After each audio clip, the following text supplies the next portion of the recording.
வணக்கம் மக்களே! ஒரு சூப்பரான ஃபார்ம்லேண்ட இப்போ பார்க்க வந்திருக்கிறோம். பாருங்க, ரொம்ப ஒரு அருமையான, அற்புதமான ஒரு நேச்சர் நிறைஞ்ச ஒரு ஃபார்ம்லேண்டு. இயற்கை எழில் சூழ்ந்த ஒரு ஃபார்ம்லேண்டு நம்ம இப்போ பார்த்துக்கிட்டு இருக்கிறோம். பாருங்க மக்களே, சூப்பரா இருக்குது இந்த ஃபார்ம்லேண்டு. இது எங்கே இருக்குன்னா, நம்ம பொள்ளாச்சி ரோட்டில் இருக்குது. நீங்கள் இந்த இடத்த வந்து பார்க்கணும்னா எங்கள் நம்பருக்கு காண்டாக்ட் பண்ணுங்கள். எங்கள் மொபைல் நம்பர் கீழே மொபைல் நம்பர் கொடுத்துருக்குறேன். அந்த நம்பருக்கு காண்டாக்ட் பண்ணிங்கன்னா நீங்கள் இந்த சைட்டை இந்த ஃபார்ம்லேண்டை வந்து நீங்கள் பார்த்துக்கலாம். 20 சென்ட்டாக பிரிச்சிருக்கிறோம்.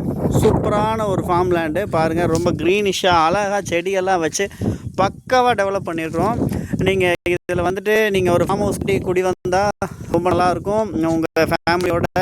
உங்களோட ஃபேமிலியோட டைம் பண்ணுறதுக்கு மற்ற நேரங்களில் உங்களுக்கு வந்து இது வந்து ஒரு ரிலாக்ஸ்க்காக நீங்கள் இந்த ஃபார்ம்லேண்டை நீங்கள் வாங்க முடியும். ஒரு ஃபார்ம் ஹவுஸும் நீங்கள் கட்டலாம். பாருங்கள், ரொம்ப அருமையான ஒரு ஃபார்ம்லேண்டு. இது எங்கேன்னு பார்த்தீங்கன்னா, நம்ம பொள்ளாச்சி ரோட்டில் அரசம்பாளையம்னு ஒரு லொக்கேஷன் இருக்குது. பொள்ளாச்சி ரோட்டில் ஒத்தக்கால் மண்டபத்துக்கு பக்கத்தாலேயே அரசம்பாளையம் லொக்கேஷன் இருக்குது. அங்கே தான் இந்த ஃபார்ம்லேண்டு. சூப்பரான ஒரு ஃபார்ம்லேண்ட் நம்ம வந்து கொடுத்துருக்குறோம். எல்லாமே 20 சென்ட்டாக பிரிச்சுருக்குறோம். சரிங்களா? ஃபார்ம்லேண்டுங்கிறதுனால 20 சென்ட்டுக்கு மேலே தான் நீங்கள் பர்ச்சேஸ் பண்ண முடியும். 1 சென்ட் 2 சென்ட் அந்த மாதிரி வாங்க முடியாது. நீங்கள் இந்த ஃபார்ம்லேண்டை வந்து பாருங்கள். பார்த்தீங்கன்னா ரொம்ப செக்யூரான ஃபார்ம்லேண்ட். நீங்கள் வந்துட்டு உங்கள் குடும்பத்தோடு வந்து ஸ்டே பண்ணுறதுக்கும் நீங்கள் வந்து சந்தோஷமாக இருக்கிறதுக்கும் இந்த ஃபார்ம்லேண்டை நீங்கள் வாங்கி போடலாம். எதிர்காலத்தில் ரொம்ப நல்ல ஒரு இன்வெஸ்ட்மெண்ட்டாக இருக்கும். Investment means real estate investment தான். அதனால பார்த்தீங்கன்னா ரியல் எஸ்டேட்டில் தான் வந்து ஏங்கிற வார்த்தையை பயன்படுத்துகிறோம்.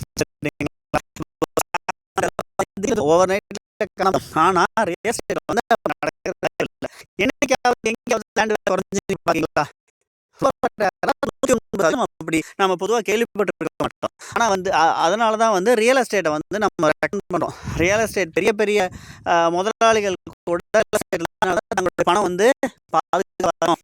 நடிகர்கள், அரசியல்வாதிகள், இது மாதிரி எல்லாருமே ரியல் எஸ்டேட்டில் தான் வந்து இன்வெஸ்ட் பண்ணுறாங்க. ஏன்னா அவங்க பணம் வந்து எங்கேயும் போகாது ரியல் எஸ்டேட்டில் வர்றதுனால. ஸோ அதே மாதிரி மக்களை, பொதுஜனங்களாகி நீங்களும் வந்து ரியல் எஸ்டேட்டில் இன்வெஸ்ட் பண்ணுங்கள். அந்த பணம் மட்டுமே தான் பாதுகாப்பானது. என்றைக்கும் வந்து உங்களை வந்து ரியல் எஸ்டேட் வந்து கைவிடாது. யார் கைவிட்டாலும் ரியல் எஸ்டேட் கைவிடாது. ஒரு காலத்தில் பார்த்தீங்கன்னா, இதே பொள்ளாச்சி ரோட்டில் வந்து ஒரு சென்ட் 10,000 வித்துட்டு இருந்துச்சு ஒரு 15 வருஷத்துக்கு முன்னாடி. இன்றைக்கி பார்த்தீங்கன்னா இங்கே 15 லட்ச ரூபாய்க்கு போயிட்டுருக்கு ஒரு சென்ட்டு. ஸோ உதாரணத்துக்கு சொல்கிறேன். ஸோ வந்து பார்த்திங்கன்னா 100 மடங்கு லாபம். வேறு எந்த தொழிலில், வேறு எந்த ஒரு முதலீட்டில் வந்து உங்களுக்கு 100 மடங்கு லாபம் கிடைக்காது இல்லையா? ஸோ ரியல் எஸ்டேட்டில் இன்வெஸ்ட் பண்ணுங்கள். இது ஒரு அருமையான ஃபார்ம்லேண்ட்.